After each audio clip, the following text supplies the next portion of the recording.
Coucou tout le monde et bienvenue sur cette nouvelle vidéo. Je vous retrouve aujourd'hui pour un nouveau vlog, mais cette fois-ci centré sur un seul titre. Et oui, aujourd'hui on va s'intéresser au titre qui est sorti vainqueur des votes dans les commentaires de la dernière vidéo Book Haul. Si jamais c'est la première fois que vous tombez sur ma chaîne, déjà bienvenue, mais surtout sachez qu'environ tous les 2 mois, je fais une vidéo Book Haul et je vous propose de voter dans les commentaires pour le titre que je n'ai pas encore lu, qui vous fait le plus envie pour que je le lise dans un vlog dédié. Et aujourd'hui, c'est le premier tome de La Voix éternelle écrit par Antonia Hodgson qui a remporté les votes. Le premier tome s'intitule La disciple du corbeau et il est arrivé premier avec 5 voix pour lui, sachant que juste derrière, à égalité, on avait Le bouffon de la couronne de Thibault Lafargue et Dungeon Crawler Carl tome 5, La mascarade du boucher. Donc vraiment c'était hyper serré. Bon, et puis pas très loin derrière, on avait aussi Le chevalier et la phalène de Rachel Gillig avec 3 votes. De mon côté, je vais lire La Voix éternelle sur ma Kobo juste ici, qui me prévoit pour l'instant 20 heures de lecture.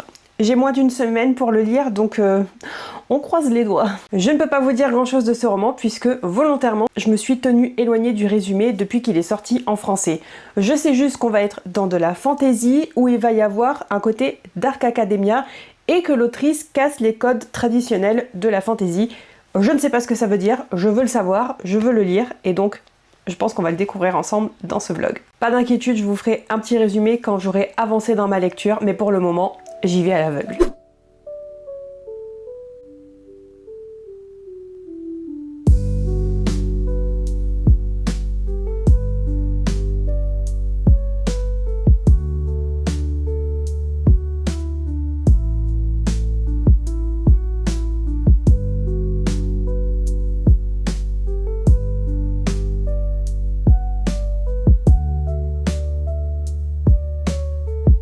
Bon, je vous retrouve, on est un petit peu plus tard dans la journée, j'ai un petit peu avancé dans ma lecture de La disciple du corbeau. Je suis au chapitre 6, j'ai lu 10% déjà de La disciple du corbeau et je vous avoue que j'aime beaucoup. Et je me souviens de pourquoi je me souvenais pas du résumé. Je vous avais dit que je voulais pas le relire et que du coup je pouvais pas vous en parler. Mais peut-être que vous vous êtes posé la question, Olivia, pourquoi tu lis des livres où tu sais même plus de quoi ça parle et du coup tu sais même pas si ça va t'intéresser ou pas?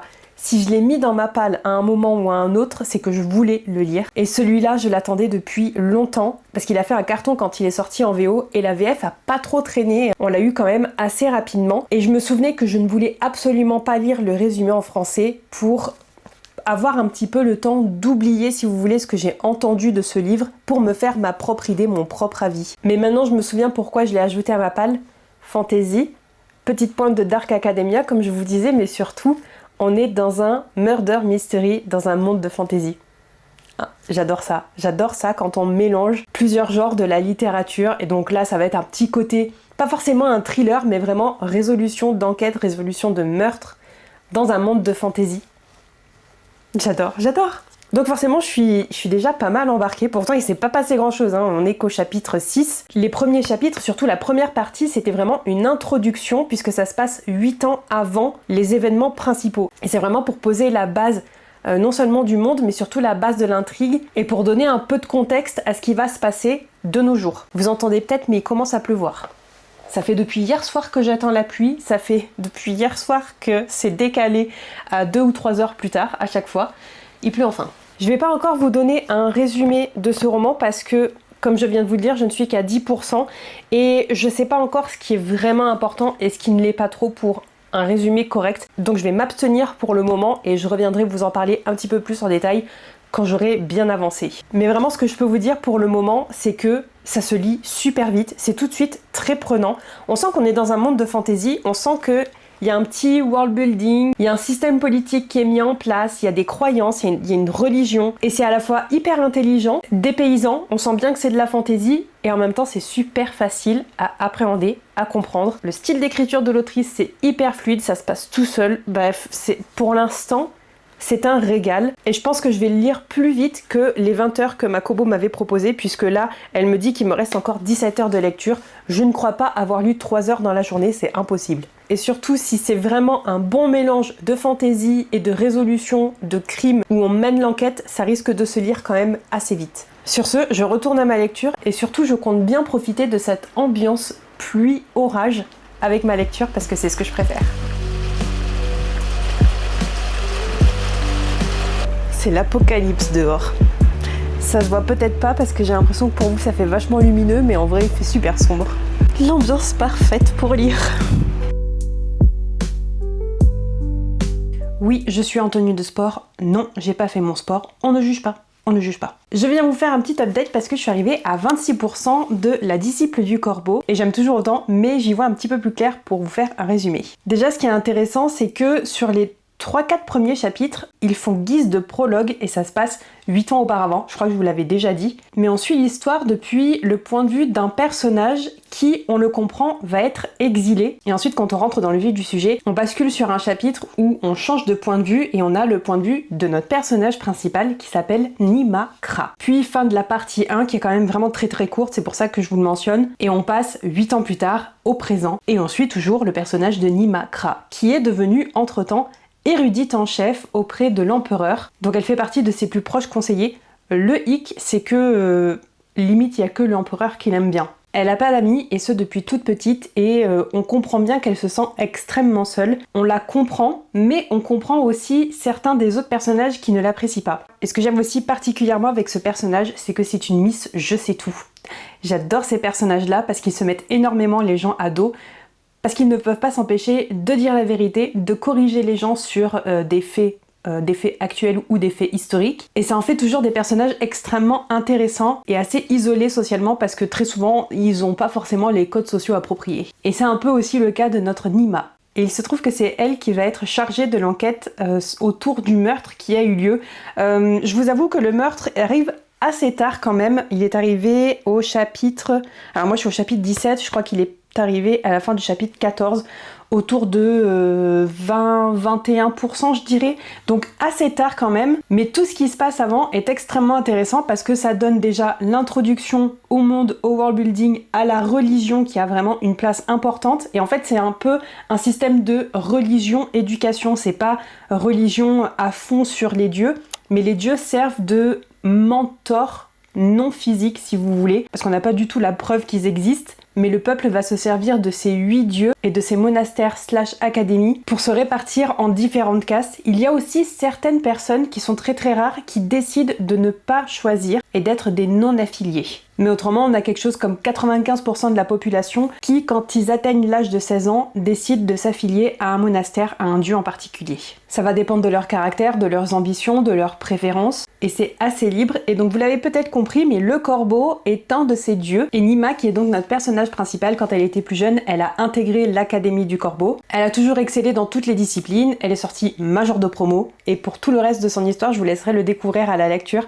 Déjà parce que c'est bien plus intéressant, c'est beaucoup mieux raconté aussi par l'autrice, et il y a vraiment toute l'importance du ressenti et de l'expérience de lecture qui va se mêler à ça et que je trouve hyper intéressant. C'est aussi ce qui fait qu'on s'attache énormément à elle. En tout cas, personnellement, je suis très attachée à elle, mais j'avoue que j'apprécie aussi énormément l'un des personnages qui l'a rejeté.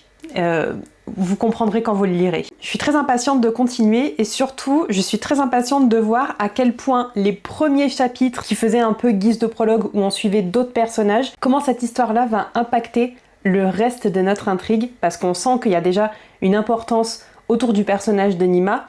C'est quelque chose qui l'a profondément marqué et qui impacte toujours sa vie actuellement. Mais je pense que ça va aussi faire partie de l'évolution de l'intrigue et que ça va avoir son importance. Et surtout, comme c'était 8 ans auparavant, les personnages qu'on a déjà rencontrés dans ce fameux prologue entre guillemets, bah forcément ils ont grandi, ils ont mûri, ils sont différents physiquement mais très certainement aussi mentalement, et j'ai envie de voir ça. C'est hyper intéressant, c'est addictif, ça se lit tout seul et je n'ai qu'une envie, c'est d'y retourner. Ah oui, dernière petite précision avant que j'y retourne, parce que je crois que je vous l'ai pas dit, cette intrigue d'un crime qui est commis et qu'on va résoudre avec le personnage de Nima, ça se passe sur une île qui est isolée pendant une semaine à cause d'un festival, et un festival très particulier puisqu'il est organisé pour élire le successeur de l'empereur à la suite de 7 épreuves. Donc c'est génial parce qu'on a ce côté huis clos sur une île, et donc on a un meurtre à résoudre là-dedans, et tout ça dans le cadre de festivités et d'épreuves. Et qui sont les candidats ? Eh bien les champions entre guillemets de chaque maison, de chaque dieu. Donc on va avoir un candidat pour les renards, un candidat pour les corbeaux, dont fait partie Nima, mais aussi un candidat tigre, un candidat ours, un candidat singe, attendez il m'en manque, un candidat bœuf, c'est qui le dernier ? Et j'ai oublié le dernier, je vous le mettrai ici. Et si je vous dis tout ça, c'est parce que justement dans le cadre de ces festivités et de ces épreuves, tout le monde a sa place, tout le monde a son job, et la personne qui est assassinée, bah forcément son job n'est plus rempli. Je m'attendais pas à ce que cette personne soit remplacée, et du coup je m'attendais pas à ce que cette personne soit remplacée par la personne qui a été désignée. Et je trouve que ça épice encore plus l'enquête à laquelle on va assister et qu'on va essayer de résoudre. Donc pour moi, ça rend les choses encore plus addictives et les pages défilent. Donc cette fois-ci, j'y retourne vraiment.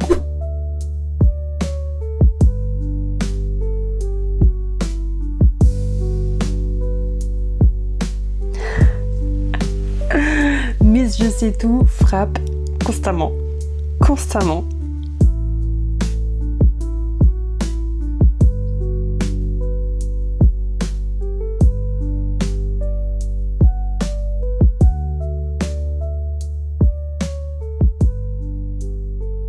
Je vous retrouve, on est mercredi après-midi, j'ai un petit peu dépassé la moitié de la disciple du corbeau, je suis arrivée à 54% et il me reste 8 heures de lecture. Je suis toujours très emballée par ma lecture, mais en même temps j'ai aussi l'impression que ça traîne un petit peu en longueur et que j'aimerais que ça s'accélère un petit peu. Et entre nous, c'est vraiment le seul point négatif que j'ai trouvé. J'aime toujours autant les personnages, j'aime toujours autant le world building, l'enquête et les épreuves sont intéressantes. Ce qui est sympa, c'est qu'il n'y a pas tout le temps l'enquête et il n'y a pas tout le temps les épreuves, c'est mélangé un petit peu des deux. Mais ce mélange et cette alternance entre les deux, personnellement ça me plaît beaucoup.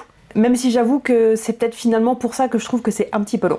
Par contre, il y a un truc, là où je suis arrivée, je me suis littéralement arrêtée en plein milieu d'un chapitre ce matin parce que sinon j'allais être en retard au boulot.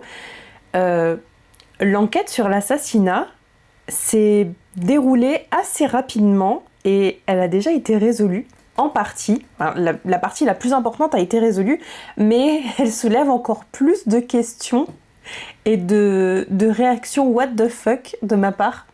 Parce que du coup, je me dis, mais qu'est-ce qui va se passer après ? C'est finalement pas aussi simple que ça en a l'air. Et en tout cas, on voit bien qu'il n'y a pas une seule bonne réponse à un problème posé. Sinon, le côté fantasy, j'aime toujours autant. C'est hyper simple à aborder, c'est hyper fluide, tout est facilement compréhensible, tout fait sens. Et je crois que c'est vraiment une fantasy parfaite pour démarrer, pour ceux qui voudraient se mettre le pied à l'étrier ou qui voudraient lire de la fantasy de façon abordable. Je pense que la disciple du corbeau est à mettre dans vos pales. D'ailleurs, il y a aussi un petit point que j'ai pas abordé et que je retrouve de plus en plus dans ma lecture. On a un ton qui est parfois assez léger au travers de certains personnages et étonnamment, il y a de l'humour. De l'humour qui me fait parfois pouffer de rire, j'avoue. Ça reste léger, hein, c'est pas des grosses blagues, c'est pas de l'humour à la Dungeon Crawler Card, mais ça allège un petit peu l'atmosphère et ça rend les personnages encore plus réalistes. Bon, par contre, je vous avoue que pour l'instant, le côté Dark Academia, je ne le retrouve pas vraiment. Il y a un côté Academia, oui, dans le sens où on suit une érudite en chef et du coup elle est hyper intéressée par tout ce qui est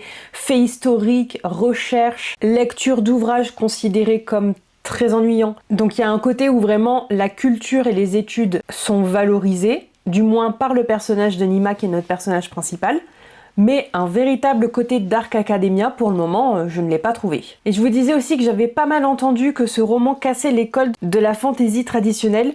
Pour l'instant, j'ai pas encore retrouvé ça. Alors on peut peut-être considérer que ça casse les codes de la fantasy parce que justement ça mêle fantasy et enquête, mais j'ai déjà retrouvé ça à plusieurs reprises dans mes lectures et c'est vraiment un genre ou un mélange de sous-genres que j'apprécie énormément, donc pour moi c'est pas nouveau. Par contre, là où ça change un petit peu, c'est que on pense avoir un point de vue narratif traditionnel et au fil de la lecture on se rend compte que c'est pas tout à fait le cas, que c'est bien un personnage, en tout cas un personnage qui est ancré dans l'histoire et qui va très certainement avoir une importance capitale plus tard, qui nous raconte l'histoire. Et c'est un point de vue un peu particulier, je ne dirais pas qui ou quoi parce que c'est assez sympa de le découvrir à la lecture, c'est pas vraiment un spoiler, mais c'est intéressant dans le sens où la construction du roman fait qu'on ne le découvre pas tout de suite et on le comprend petit à petit. Donc je me tais, c'est pour vous, pour votre expérience de lecture. Mais je trouve ça très intéressant et j'imagine que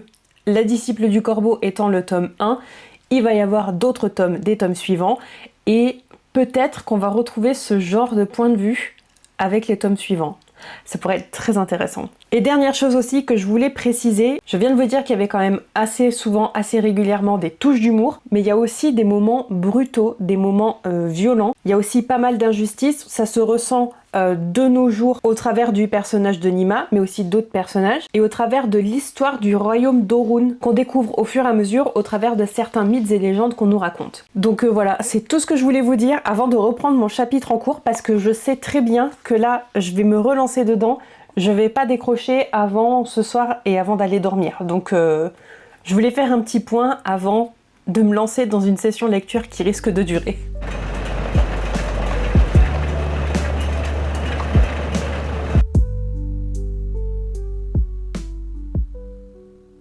Bon, je vous retrouve, on est vendredi soir et je viens tout juste de terminer ma lecture de La Disciple du Corbeau il y a littéralement 5 minutes. Et je crois que finalement, j'ai pas grand chose de plus à vous dire par rapport au précédent update. Je pense pas que mon avis ait véritablement évolué, j'ai apprécié ma lecture, mais je l'ai quand même trouvée un poil trop longue. Ceci dit, j'ai quand même essayé d'y réfléchir pendant ma lecture justement quand j'étais sur les derniers chapitres.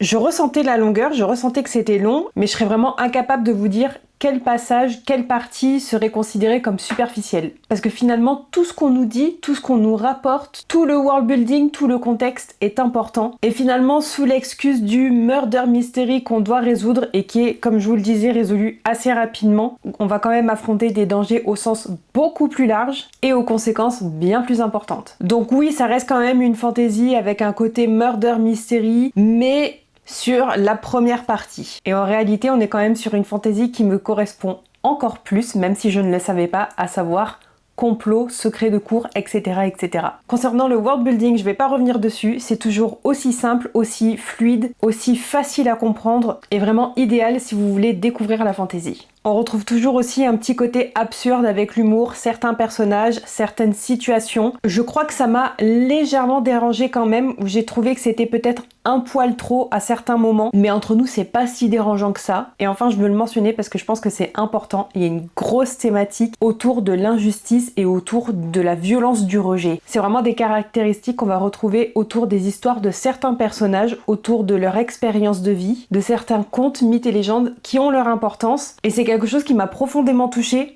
d'autant plus que, alors c'était pas du tout voulu, pendant la semaine où j'ai lu La Disciple du Corbeau, en même temps j'ai regardé la deuxième partie, la deuxième saison de 100 ans de solitude sur Netflix. Il me reste juste à regarder le dernier épisode qui n'est pas encore sorti au moment où je vous parle, et donc en plus de l'injustice et de la violence du rejet, on va aussi retrouver cette notion de solitude au travers de multiples personnages. Donc ouais, involontaire mais thématique commune cette semaine. Au vu de la fin de ce roman, j'ai l'impression qu'on va partir sur une duologie. Du coup, je serais quand même très curieuse de lire la suite évidemment et de savoir si on va être plongé dans l'histoire et dans l'intrigue en suivant les points de vue des mêmes personnages, en suivant ce même système de narration, ou si on va basculer sur autre chose. Là pour l'instant mon ressenti c'est qu'on va rester sur la même construction, mais on sait jamais. Et enfin pour conclure ce vlog, il est temps de donner une note à La Disciple du Corbeau. Je suis un petit peu embêtée parce que, encore une fois, un 3,5 c'est pas assez et un 4 ça me paraît un peu trop généreux. Donc je pense qu'on va partir sur un 4 parce que je préfère être généreuse,